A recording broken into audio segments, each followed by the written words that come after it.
So, a study out of Stanford shows that 1 in 16,750 doses of the Moderna COVID vaccine did lead to myocarditis.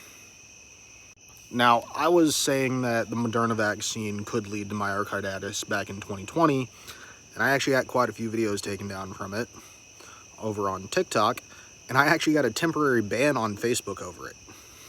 But far more important than me having social media issues over that shit, there were doctors who lost their medical licenses over that.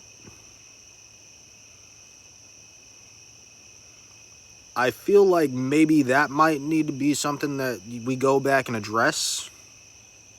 Doctors at the time were also being medically would it be medically disbarred? I think that's the correct terminology. For saying that mRNA vaccines in general can cause significant liver damage.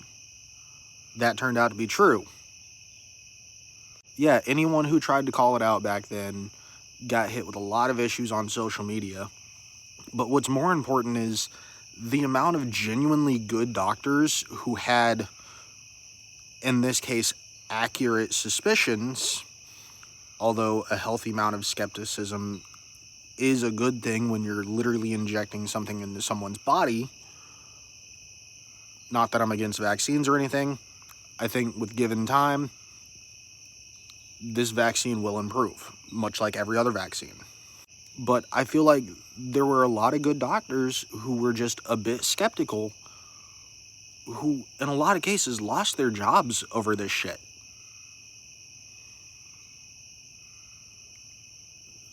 Why? And in all honesty, I don't think we should ever forget how just dystopian everything was whenever everything with COVID kicked off. Like, people got scared and just handed over their rights, and that's fucking terrifying to me. That should actually be terrifying for a lot of people. And we need to not forget that wasn't something that was a partisan thing either. Don't forget, Trump was president at the time. Yeah, all the Democrats were calling for it, but Trump was president. And he allowed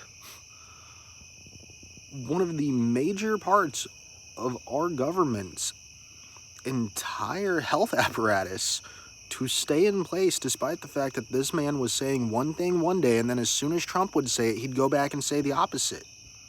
Which I'm not just blaming on Fauci. Trump should have fired him for that.